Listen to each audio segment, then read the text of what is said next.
Yet received the simultaneous interpretation receivers but would like to use them, please contact the staff either at the front of the room or at the back of the room. Thank you. はい、それで Question time. I was talking with Bill. Probably many of you have questions you wish to ask to Professor Mitchell, so we will ask him to come up to the stage once again and accept your questions.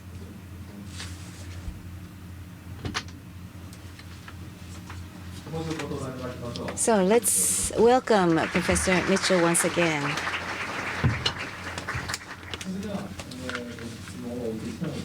We now would like to accept questions. Those of you who have questions, please raise your hand and don't go on and on with your comments, but concise and brief questions will be welcomed. Thank you.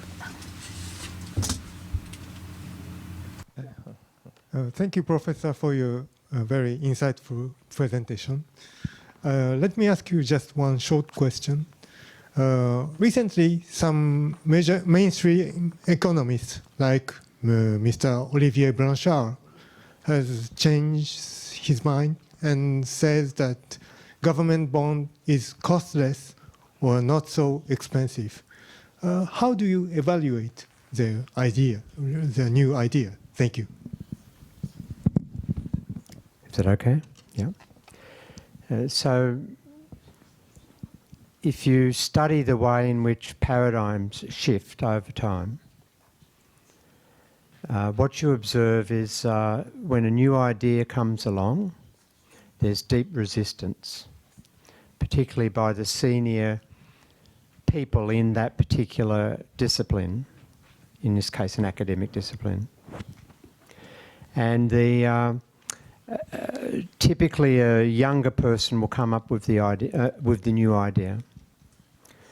And they more or less find that resistance insurmountable. They're too junior in the ranks to be able to push through the ideas. And they go to conferences and they get vilified, and they find it hard to publish their work.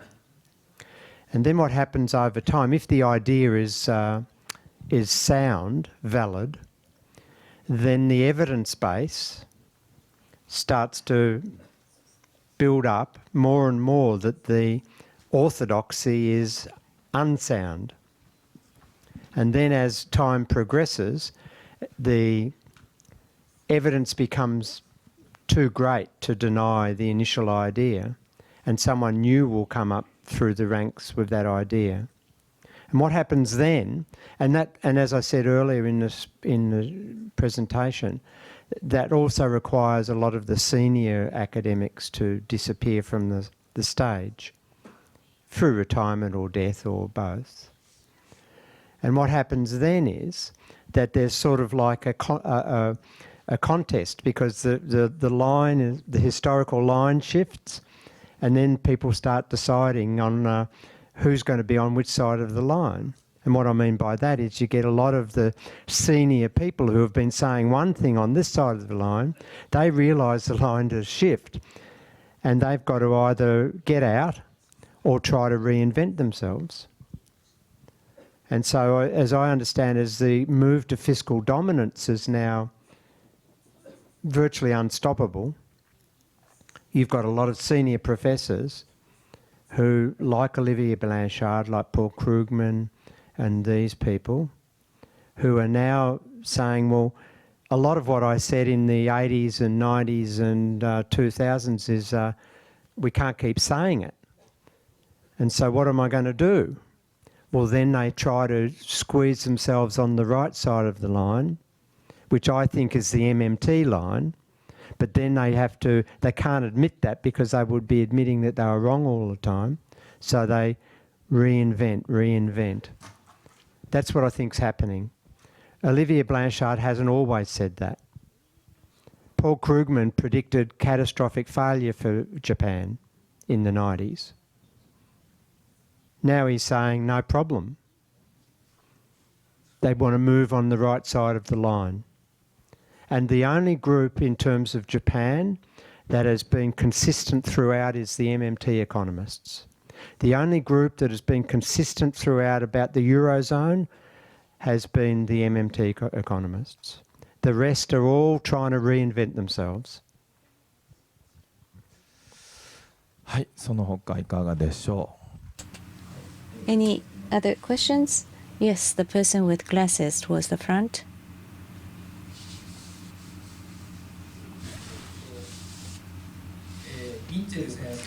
Professor Mitchell, it is my impression that you are rather critical to basic income, but from the MMT perspective, what are the shortfalls and problems of basic income? There's two ways. MMT identifies two ways in which price stability can be maintained. The one way is you can do it through running what we call an unemployment buffer stock. And what I mean, a buffer stock is just something that goes up and down with the cycle. And so what we mean is that if the government perceives that there's an inflationary pressure, then they tighten their policy parameters and they increase the unemployment rate. And in more modern times, that's been expressed in increasing underemployment. And the logic is, and it works in practice, that underemployment and unemployment cause workers not to push for higher wages and also cause the sales environment for firms to be rather weak, and so they don't have an incentive to push up prices anymore. Now, what MMT researchers say is that that's an incredibly costly approach to maintaining price stability. The income losses alone are massive, but also then the personal costs on the unemployed are intolerable. And so the opposite way that MMT says to maintain price stability, a different buffer stock, is to use an employment buffer stock. This is the job guarantee. And in other words, what happens is that when there's inflationary pressures, if the government tightens policy, it's just redistributing workers into the job guarantee. And when the economy starts to grow again, without inflation, the workers get absorbed back into the mainstream labour market. Now, because the government only buys those workers at a fixed price, the job guarantee wage would be a socially inclusive wage at the bottom of the wage hierarchy. It's an effective minimum. Then if you buy a resource that has what I would call, what MMT calls a zero bid resource, what does that mean? It means that there's no bid for it in the market, and that's, by definition, that's what an unemployed person is facing. Nobody's bidding for their service. There's no demand for their service. Well, if you pay a fixed price for a zero bid resource, that can't be inflationary. And so if you're redistributing resources from a inflating segment of the labour market into a fixed price segment of the labour market, that's your price stability mechanism. Now, in basic income, there is a solution to, one solution to poverty, and the solution is that you give everyone an income. The MMT solution to poverty is that you give everyone a job, because the basic cause of poverty is lack of job. So if you give everyone an income possibility above the poverty line, but you do it in a way that you maintain price stability, then that's preferable to a basic income, because you're basically going to be giving cash to people to solve their poverty problem. But the research all shows that if you give them enough income, that's likely to cause inflationary pressures, because that income is all competing with market resources through consumption goods. And so the only option then is for the government to tighten policy, and you're in an unemployment buffer stock world. That's the principal objection. The other objection, of course, is that it's what I call personally a surrender to the neoliberal notion that the government can't create work, that you give up on the notion that the government can't use its currency capacity to create effective and productive jobs. And as a sort of second measure, you say, okay, we'll pick up the damage of and just give a little bit of basic income. And to me, that's an unacceptable surrender. That's an incorrect assumption about the capacities of the currency issuer. We know that the governments can create jobs. We know that the government can use all its currency capacity to bring any idle resources back into productive use. And in terms of our societal cultures, and I'm pretty sure Japan is no different to other Western and other countries. We value work. We value people's involvement in work. Work is much more to us than an income. It's our social identity, our self-esteem, our sense of being part of something productive and part of society. We're giving something to society. We're not just going to be consuming a small amount of consumption capacity. For all those reasons, we're against basic income. ありがとうございます。それではその他いかがでしょう。じゃあそちらの目。Other questions, please. I see a hand being raised by a person in glasses. Please go ahead. I have a question about spending first. On a Japanese TV program providing commentary for news, the commentator would say, well, the government is using taxpayers' money on this and that. It's outrageous. Aside from the use, we are using people's tax money. Is that a phrase that's wrong? Should we not say that? And because it's false. And it gives the impression that, you know what impression it gives.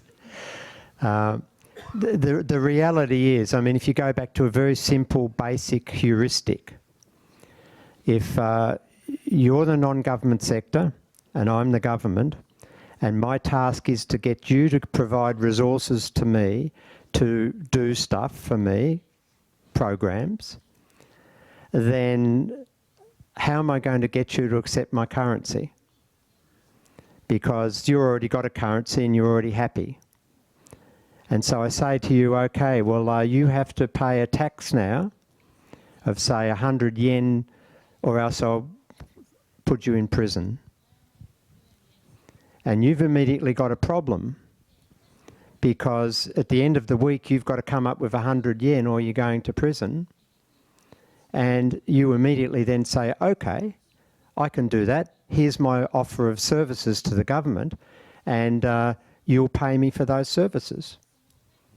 And immediately I solve two problems. One, I get you to transfer your resources into the government sector so that I can, your productive resources, so that I can deploy them to do government programs, which is what I'm meant to be doing.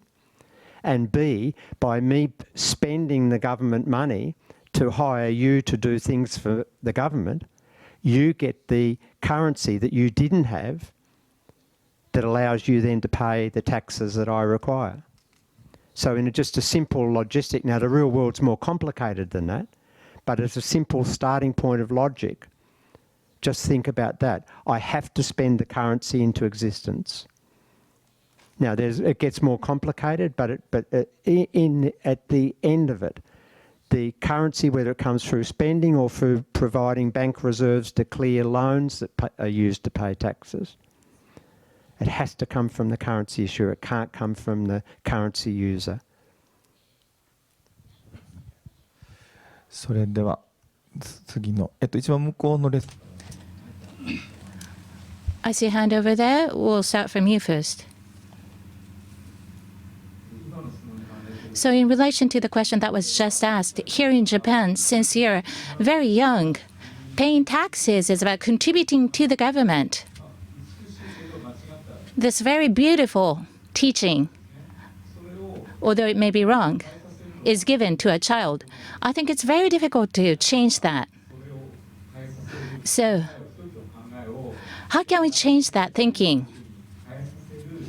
Tax revenue is not a funding source. In order to make people believe that, is there a good way to do so? $1 million question. And it, yeah. If we knew the answer, then we would do that immediately. But it's, I understand that in all of our societies that has been inbred in us through our upbringing and our perception of the way in which the world works. And the only solution I have is because I am an educator. I'm a professor in a university and my career has been education. I know that we're able to cure ignorance through education. We're able to shift people's views on all sorts of things through education. We used to believe in flat earth. We used to believe that ships fell off the edge. And so over time we become much more literate and much more aware of realities. Now, the point I'm making here is that in this specific instance, the more and more people that achieve an MMT understanding, which rejects those myths about the causalities between the components of the fiscal policy, the more and more people do that, over time we start to change through education and understanding and demand different narratives. And then we teach our children those. But when I can talk to a 6-year-old who hasn't been brought up like that, and they become MMTers almost immediately. But the answer's not easy. That's the point. We've had years and years of conditioning one way, and we need education, and it's a slow process. And my American MMT colleagues are much more enthusiastic than I am. I'm Australian, of course, and we're a little bit more laid back. And I think it's a much slower process to build this understanding. And I said at the start of the project 25 years ago that it'll probably be beyond my lifetime before this becomes widespread. That's the nature of paradigm shifts. I hope not. はい、それでは次の、それじゃあ一番後ろの白いシャツ。 In the back, in the white shirt.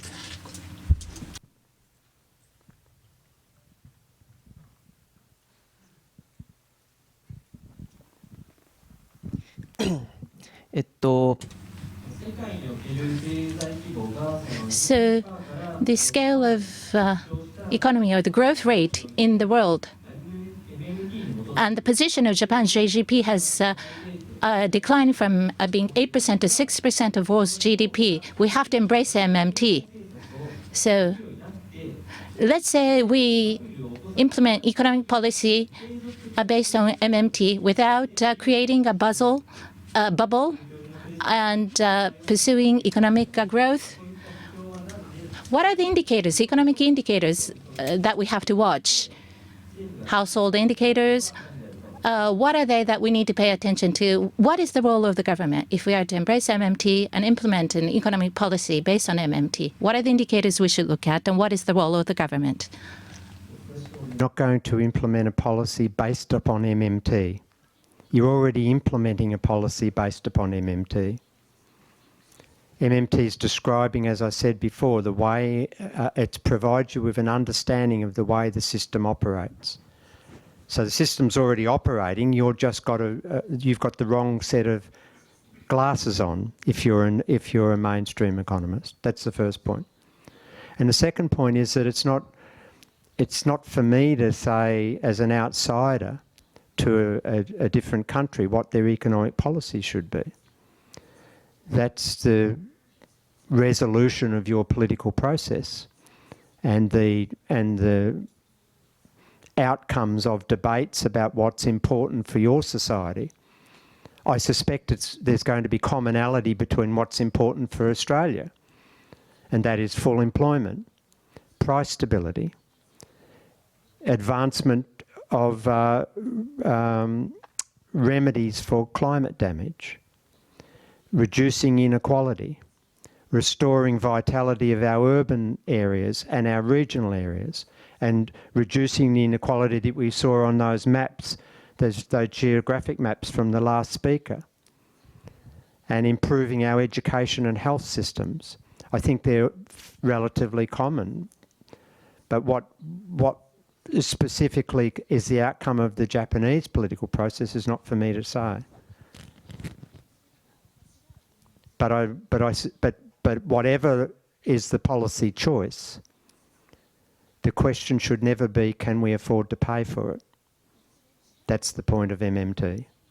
The question is, what are the real resources that we need to mobilise to do what the political process decides? Are there real resources available?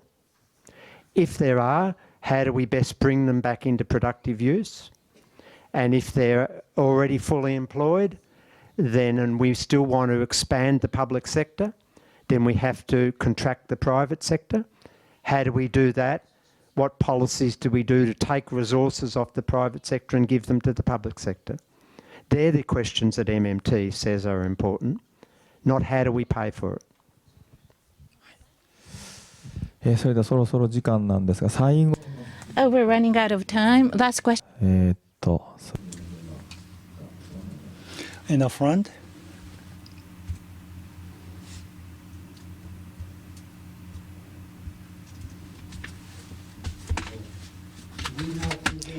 The mainstream economics that existed, I think there were some back and forth between the Keynesian and others.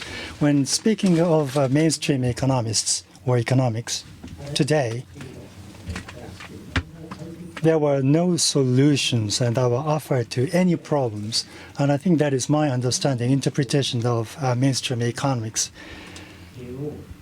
And very often the suppressing Keynesian economists and mainstream economists are coming back. This kind of situation is taking place. What is the driver behind this kind of situation? I think there should be some kind of a thought behind it so that they can come back. In the case of Professor Mitchell, do you have any answer or interpretation about this kind of situation? Mainstream economists coming back every time. Think back to the end of the 19th century, after several decades of industrialisation. And what we saw there were two very important developments. The first one was the demand for labour organisation, trade unions. And the second one was the demand of governments to bring in safety nets, which later became welfare states. And the reason for those developments that then became more pervasive through the next 50 or 60 years, only to be interrupted by the Great Depression. The reason for those developments was that the populations got sick to death of tolerating the inequality in the early days of industrialisation. The poor working conditions, the unsafe working conditions, the poverty wages, and the inequalities, the insecurities, the lack of provision for education, the lack of provision for retirement. And eventually those circumstances became so unacceptable for the growing populations that they demanded political action. So you saw that happen, and we then moved into a new period where governments provided welfare nets, retirement incomes became, and pensions became the norm, where mass education became the norm to provide people with skills to become more upwardly mobile, where trade unions became more important in protecting workers in terms of safety, wages growth, and all those things. Now, you think about the last, say, 30 or 40 years under this current mainstream economics approach, and what you've seen is the sort of reversal of some of those gains made by people. We've seen attacks on trade unions everywhere. We've seen wages now growing really slowly and real wages struggling to be even positive growth. We're seeing massive increases in inequality. I saw a statistic the other day where in the United States in 1965, the ratio of CEO, Chief Executive Officer, income to the average wage was 20. In 2018, it was 267. Massive shifts in who gets a share in national income. And we've seen environmental degradation. We've seen attacks on welfare states, cutting of public and different intensities in different countries. But our education systems are under attack. Our health systems are under attack. Our essential utilities have been privatised. Energy costs are going up. Transport systems are breaking down. You try catching a train in Britain now with all the privatised train services. And so what I'm suggesting is that the neoliberal era that we're now living in has not delivered on its promise. Its promise was that we'd all be better off with all of this increased competition. And if we got the government out of our lives, we'd be better off. And the reality is slowly sinking into more and more people that they're not better off. The middle class is now starting to be hollowed out. They're losing their security of their retirements, their wealth. There's been housing collapses. And so what I'm suggesting as a hopeful progressive is that those tensions are going to, just like at the end of the 19th century, those tensions are increasingly, we're demanding political action. And the mainstream paradigm in the economics doesn't provide any answers. And so I think we're making this shift now because more and more of us are demanding action. It's obvious our systems aren't working as promised. And our young people are now joining up with our older people to demand action on climate change, because that's now seen as being an existential threat. So that's why I think we're going to see a shift.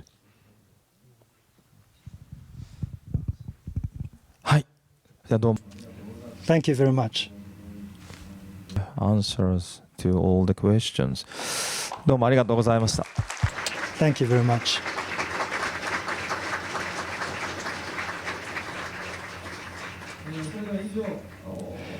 With this, the second MMT International Symposium comes to an end. All the presentations are complete. That you will see the result of the video, the result and the video on the Resilience Research Unit website of Kyoto University.